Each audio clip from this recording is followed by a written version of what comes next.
Hello, welcome to CPS WebTips. My name is Julie Toll, and I'm a senior process developer here at Clear Process Solutions. And today I just wanted to go over creating a landing page in Evolve. So the first thing I want to cover is what is a landing page and why would you use one? So a landing page is just basically a very simple solution that can kick off a process.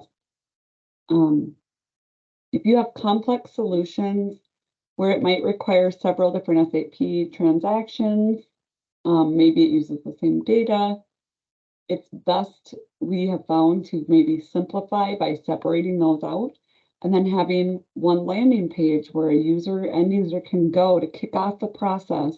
They don't need to know, out of 5 or 6 solutions, which one to go to. They just go to one.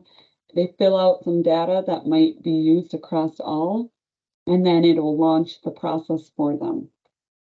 That's how we use landing pages. We again find it really useful because by doing it this way, the development and maintenance of these bigger solutions are a lot simpler, they're a lot faster. And it also makes for a much more desirable end user experience. So instead of doing a lot of hiding and showing or showing things that aren't needed, this can kind of help break that up so they only see what's needed. And it's a lot faster to load. There's a lot less rules, and they're just smaller forms. So we like to create the landing page in Evolve first. That's going to gather the data that's shared between different solutions. You also want to create the various solutions and know what you're going to do to launch the forms in Evolve. So today I'm going to do a demo on Customer Master. So we're going to create just 2 simple forms. You could have multiple forms if you want to split out types of changes, things like that. But for sake of time, we're just going to do a simple customer create and a simple customer change. So 2 forms, and I'm going to create a landing page because I want the end user to just be able to go to one spot. And in both forms, I found that when I was kind of gathering my requirements, I knew that I would want to do a customer search for both forms. On the customer create, I want to do a search to make sure the customer doesn't already exist. And on the customer change, I want to do a search to pull in that customer's information from SAP, make sure I have the right SAP number, things like that, versus typing it. So I'm going to put that search on the landing page. That way I don't have to put it in 2 separate forms and then maintain it in 2 separate forms if I decide to change it someday. So I have a landing page, I can put that search on the landing page and then pass data if I want to the 2 various forms once they're launched. So that's one good example of why we would use a landing page. You can do all kinds of things with the landing page. Mine's going to be pretty basic, just to give you the idea of how it works. The last thing you need for a landing page to work is just some lines of JavaScript that will just build the URL out to open the various solutions. Now, don't worry, you don't have to be a JavaScript developer to do this. It's very simple, and I'll show you that here in the demo. This is just reiterating again what I basically just said. What are the things that are required? Again, you need to create the landing page solution and kind of know what your requirements are. What are the commonly shared fields that are used on the various solutions that you could maybe put on the landing page? So you don't have to have it in 5 places. You're also going to create the various solutions. So in my case, I'm creating a create and a change. So I have 2 solutions, and the landing page, so I have 3 solutions total. I like to set up a reference data list to contain my links for the different solutions that I'm going to launch, otherwise referred to as an RDL. If you know the links are never going to change, you're not going to be adding more, it's just very simple. You could hard code them in your solution, but I like to just put them in an RDL. It's kind of just up to you. To make sure that all the commonly shared fields that you're passing from the landing page are all named identical on all the different solutions. This is very important. It'll save you a lot of JavaScript code, and I'll show you that in the demo.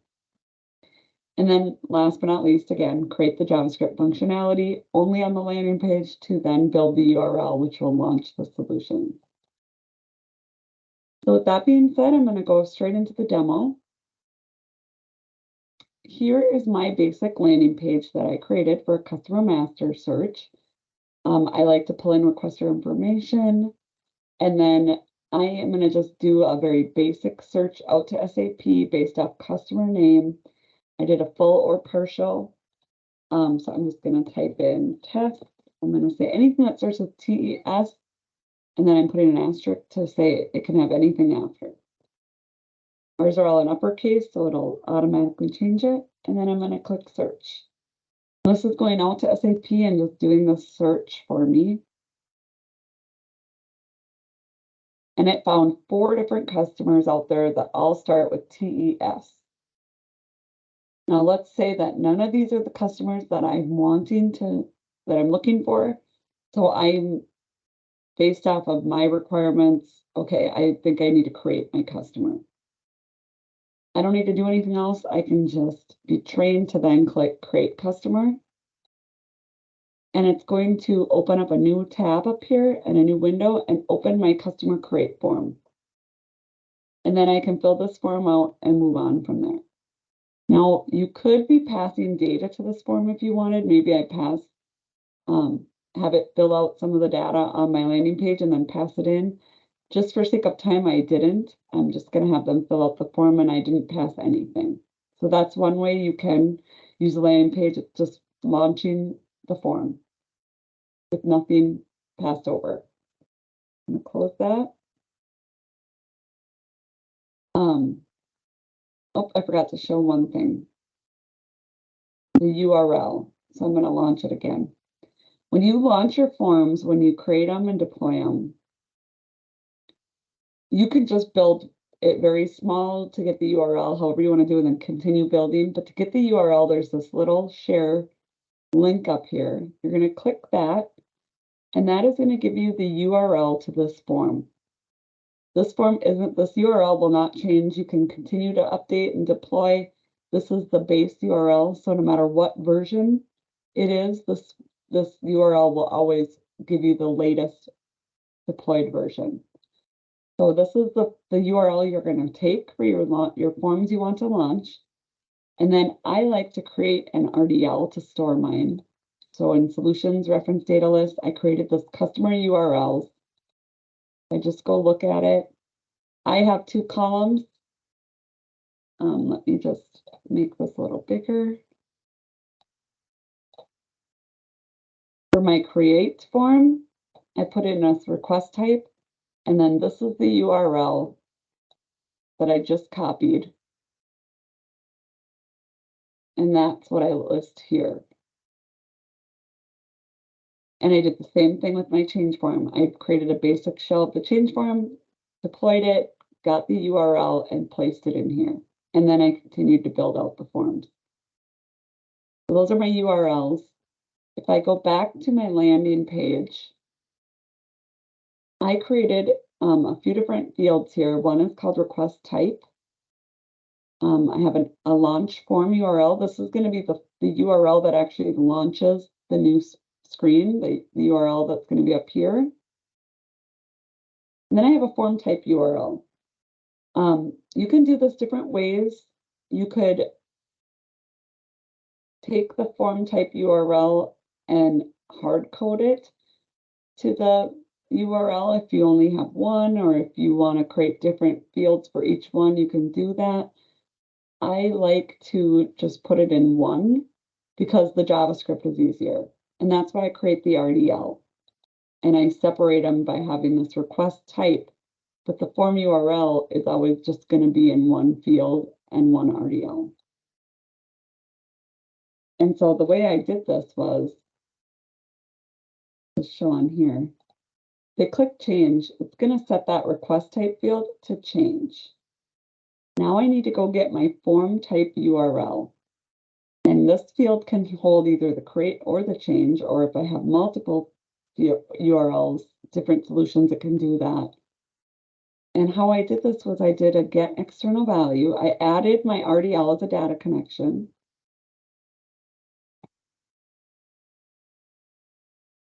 I did a get external data connected to my customer URLs data connection where request type in my RDL equals request type on my form, which you saw I just set to change. And that's going to pull back this URL where request type equals change and put it into my form type URL field. I can do the same thing on the create. And then once that field's filled in, I can launch my JavaScript to then build out the URL and launch the form. Now for the change form, I want to make sure that the customer number was selected, or I want to show an error message. So right now I have nothing down here. Nothing was selected. I just did my search and I did this and it's saying you must select a customer from the search results. You can see that right here. So it's not going to do this until I select a customer. So let me just select a customer. I can just click on any of this. This is a selectable table. Now these fields are all filled in. Now if I click the button, it's going to build the URL and then launch the form. So I'll show you that real quick. This is my JavaScript that we were talking about as needed, and it's pretty basic. You can basically copy the same type of thing. So I like to, because I can put either the create URL or the change URL in this form type URL field, I'm just going to get the value of that because I should have that value at this point and just put it into a variable just to make my life a little bit easier. So now this is going to hold, the URLs here. Now I want to build out my field that I called launch form URL. And by doing that, I'm going to do a set value. So it's going to set the value of this field to all of this, is basically what it's doing. So I want to concatenate my URL that I grabbed, so my change form URL, with all of this. So it's going to say take that URL and then add this and f underscore customer name equals. These are in double parentheses. And then I want it to grab whatever is in this field on my landing page called f underscore selected customer name. And then it's going to do the next one. Customer account group equals selected account group off the landing page. And this is where I'm passing data from the landing page over to my form. This is how I would do that. Now, when I said you want to name shared fields the same, this is why. I don't want to have to, on a change form, write this code, and then on a create form, have another URL that writes the same code, but these fields are different because I named them differently. This way I can use the same JavaScript for both my create form and my change form, and it will work just fine. And if I decide to add future solutions, as long as I get the form type URL for those solutions and I name these the same, I can pass this data to them too using the same function without having to rebuild anything out. That's why we say to name these the same. And by that, what I mean is, this is my customer create form. If I go to customer name, this field is called f underscore customer underscore name. If I go to my customer change form and I go to customer name field, that name is called f underscore customer underscore name. I named them the same in both solutions so that I could use that same name here for both solutions and pass it the customer name from the landing page. I did the same thing with the account group, customer number. These are all listed the same across all the solutions. If I were to build more solutions and I want to pass this data, I'd make sure I named them the same. So that's why that works. So now once we get all this data into this URL, then the next thing it said was, once this function's done, launch this function. So launch the form. This is just the only thing that's going to change here is my launch form URL XPath. So this is the XPath I just built out here. I'm going to get the value of that URL and do a new window open. That's going to open it in another window, which we saw. So just to go through it again, let's go back to my landing page. I've selected my customer. I'm going to do a change customer. It's going to open it in a new window.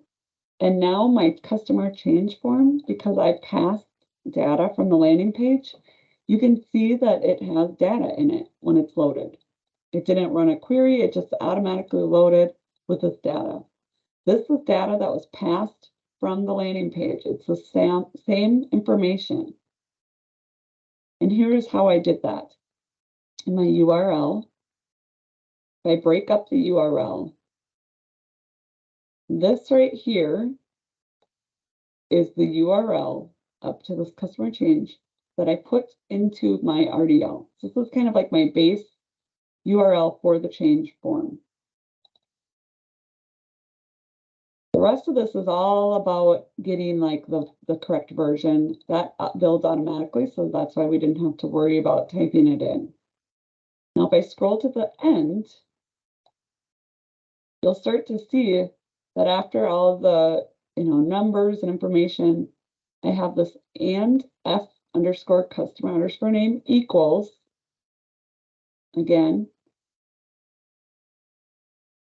in quotes here, I have the same thing.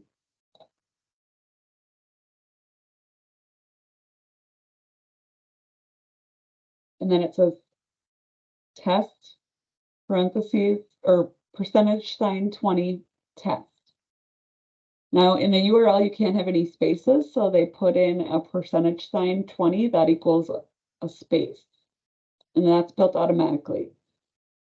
We don't have to do anything with that, but that tells it to say test space test. Goes into the field called F underscore customer name, which is exactly what it did here. And it's going to do that for each field that I listed in my JavaScript. So we have, F underscore region equals Texas. You can see that here. F underscore postal code equals 88888. You can see that here. And this is the end of my URL, which is also here. This was selected postal code was the end. That's how it's passing the data through the URL into the field. So these have to be named, the exact field names here after the and sign, or it will not know what field to put it into. So that's how we do that. And that's basically it. I don't have these hooked up to SAP, so I'm not going to do any more information, but I just wanted to show you how you can take the data from a landing page as a starting point and have it launch different forms or pass the data to different forms. That way, again, I didn't have to build in that duplicate search or that customer search on my forms. It's already there on the landing page. So that is it for the demonstration. If you are interested in getting any more information, just contact our team and we can help you get things like this set up. You can also subscribe to our web tips to get more information on how to do some of this optimization and automation. Thank you, and I hope that you have a great day. Bye-bye.